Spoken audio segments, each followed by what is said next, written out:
Hi everyone, my name's Megan Brown and I'm an educator here at the Bruce Museum. And today I'm bringing you our program Digital Bruce Beginnings, a program for children 3 to 5 years old and their caregivers. Today's program is going to be all about snow. We will learn a little bit about snow as a weather. We might talk about some things you do outside in the snow. We'll read a book about snow and then do some imaginative play and hands-on activities that will get you up and going and get you all excited for the winter season. I hope you enjoyed today's program. Let's get started.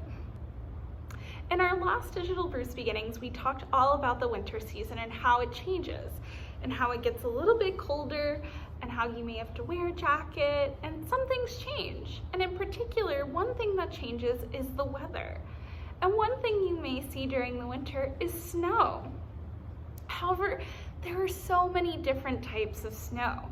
So, what is snow? Snow is soft white flakes of ice that fall from the sky to the earth. Snow is formed when the water in the upper regions of the sky freezes into crystals. That means that when it falls down, the temperature below the sky, close to the ground, is cold enough to form into ice that won't melt when it falls. But like I mentioned, there are several different types of snow. Have you ever noticed that there are different types? There is light and fluffy snow, which is called powder. A snow flurry is a scientific term that meteorologists, a type of scientist that looks and observes at weather, uses to describe a light snowfall that has no accumulation of snow on the ground, which means the snow does not stick or build up. There's heavy snowfalls, which are called snowstorms. And one thing that makes snowstorms a little bit different is that there are winds that move and they're often fast-paced. And snowstorms also can be called blizzards. Then there's also a very rare type of winter weather with snow called winter thunderstorms.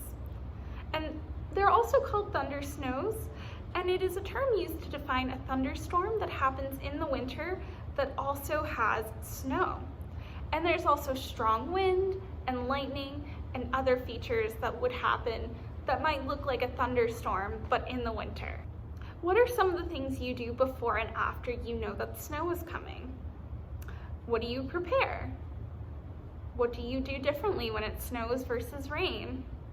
Pause this video and discuss with your adult some of the things you do before, during, and after snow, and I'll see you back here in just a minute.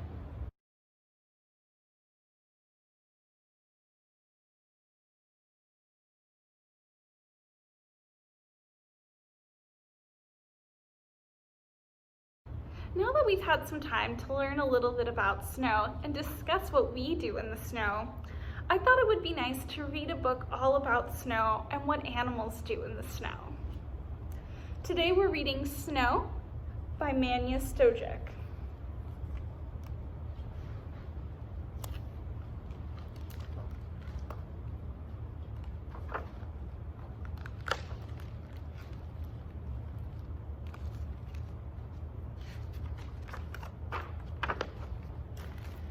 Owl ruffled her feathers. "The snow is coming," she said wisely. "I know snow."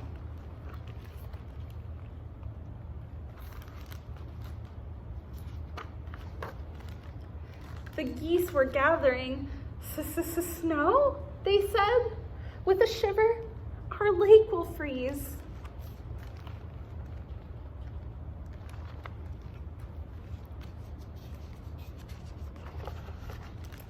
"Yes, the snow is coming," said Moose. "I can smell it on the breeze."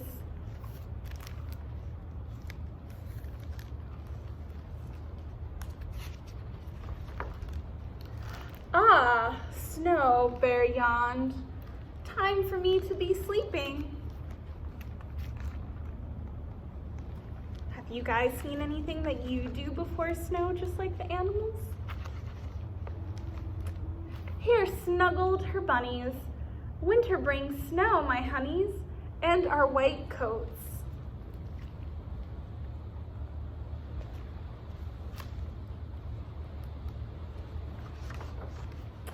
"Oh, snow," said Fox.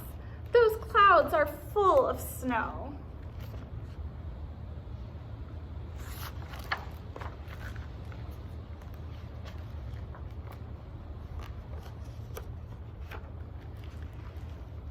And then it snowed. White snowflakes swirled in the sky, some very big, some very small, and all very gentle. Have you guys ever seen big snowflakes and small snowflakes? Were they gentle or were they really hard? What kind of snow was it? What do you think? The forest was still. It was covered with a sparkling blanket.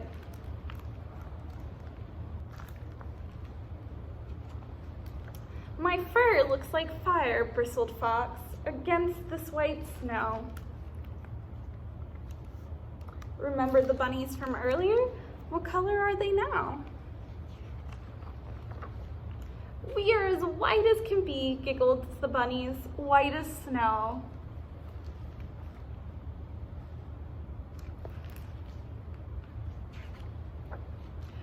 Snow, snow, so sleepy, mumbled the bear as he drifted into dreams. I like to wake up to snow, but it can make me sleepy too, like the bear. I love the crisp air, sniffed Moose, just after it snows.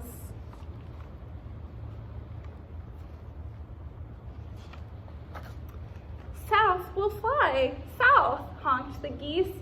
So long, snow.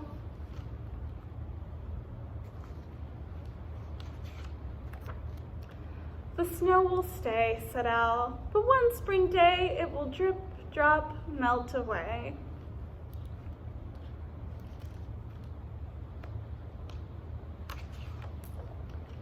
I know snow, she said wisely, but I sing spring. The end. Wow, what a fun story about snow. Those animals all had different reactions to snow, just like us. I know I get nervous and excited for snow, but take a minute and discuss with your adult, how do you react to snow? Are you like the bear and get sleepy? Are you like the geese and want to go somewhere warm? Or are you like the bunnies and you get your fun winter coats on? Or do you get excited to see spring after you see winter? Pause this video and discuss with your adult, and I'll see you back here in just a minute.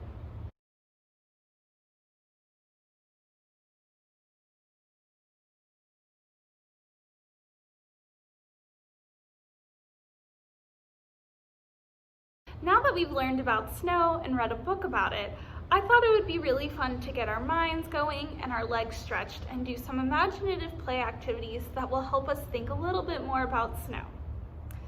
For our first activity, if it isn't already snowing where you are, or it isn't cold enough, pretend it is snowing. Do the things you might normally do before it snows, during, or after, like you discussed earlier with your adult. Maybe pull out your winter coat, your winter hat, and prepare to get ready to go out in that snow. Or you could pretend to do your favorite snow or winter activity. Maybe you like to go ice skating or sledding or even build a snowman. Another activity you can do with your adult is, with the help of them, look at the weather and look at the forecast. Remember how the animals mentioned they could tell snow was coming? And remember how I talked about earlier there are different signs that can tell you the different types of snow that's coming? With the help of your adult, pull up that weather forecast and see if snow is in your future, and see what the temperatures look like. Maybe there are different signs you can find that'll help you know snow is coming. Thank you guys so much for joining me today for Digital Bruce Beginnings.